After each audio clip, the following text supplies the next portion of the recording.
কেগৰ প্ৰতিটো পৃষ্ঠাই হিমন্ত বিশ্ব শৰ্মা চৰকাৰৰ দুৰ্নীতিৰ কথা আছে। ইয়াৰ গড়কাপ্তানি বিভাগেই কওক, সমাজ কল্যাণ বিভাগেই কওক, কৃষি বিভাগেই কওক, পানী যোগান বিভাগেই কওক, জলসিঞ্চন বিভাগেই কওক, প্ৰতিটো বিভাগত কেগৰ এই যি ৰিপৰ্ট, সেই ৰিপৰ্টত পৃষ্ঠাই কেলেংকাৰীৰ কথা উল্লেখ আছে। যি হাৰত চৰকাৰখনে ঋণ লৈ আছে, ভৱিষ্যত অসমখন অত্যন্ত বোজা হৈ পৰিছে, ঋণৰ ডাঙৰ বোজা আৰু ভয়ংকৰ পৰিস্থিতি অসমত সৃষ্টি হ'বলৈ গৈছে।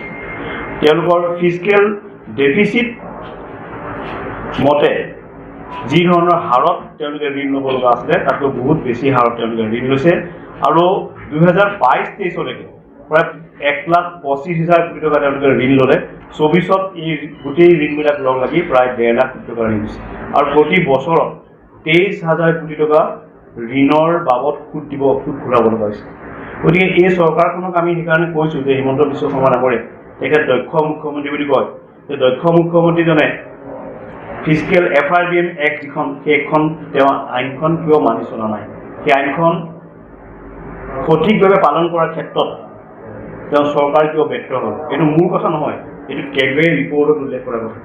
আৰু এই যি ঋণ লৈছে, তেওঁ ঋণ লৈ যি ন্যায্যতা প্ৰকাশ কৰে যে ঋণ কিয় লৈছে, তেওঁ আমি সোঁৱৰাই দিব খুজিছোঁ যে 2016 চনত যেতিয়া সৰ্বানন্দ সোণোৱালে মুখ্যমন্ত্ৰী দায়িত্ব লৈছিলে, এইজন হিমন্ত বিশ্ব শৰ্মা বিত্তমন্ত্ৰী আছিলে আৰু তেওঁ সংবাদমেল অনুষ্ঠিত কৰি আহি হাহাকাৰ লগাই দিছে 10,000 কোটি টকা তৰুণ গগৈ ডাঙৰীয়াই আমাৰ অসমৰ ৰাইজৰ ওপৰত ঋণৰ বোজা এৰি থৈ গৈছে। আৰু চৰকাৰৰ পৰা আমি এখন শ্বেতপত্ৰ বিচাৰিছোঁ যে কেগে কোৱা কথাবিলাক সঁচা নে মিছা। কেগে জলসিঞ্চন বিভাগত দুৰ্নীতি, ৰঙা নদী প্ৰকল্পত জিঅ' বেগ কিনাৰ নামত অত্যাধিক হাৰত জিঅ' বেগ কিনিছে, যোন ঠিকাদাৰে কম ৰেট দিছিলে সেই ঠিকাদাৰৰ কাম নিদি উচ্চ নিৰীক্ষত তেওঁলোকে সেই বেগবিলাক কিনিছে। কৃষি বিভাগত কেলেংকাৰী হৈছে, এতিয়ালৈকে 37,000 কোটি টকাতকৈ অধিক তেওঁলোকে কাম কৰাৰ ব্যৱহাৰিক প্ৰমাণ পত্ৰ দিব পৰা নাই।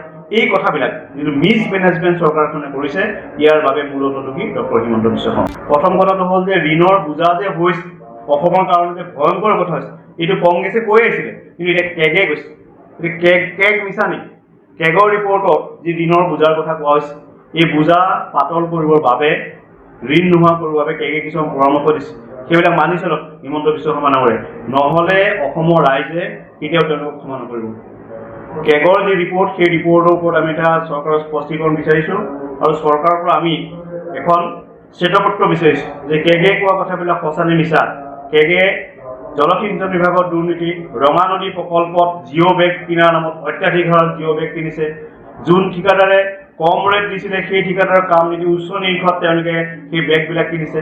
কৃষি বিভাগত কেলেংকাৰী হৈছে, এতিয়ালৈকে 37,000 কোটি টকাতকৈ অধিক তেওঁলোকে কাম কৰাৰ ব্যৱহাৰিক প্ৰমাণ পত্ৰ দিব পৰা নাই।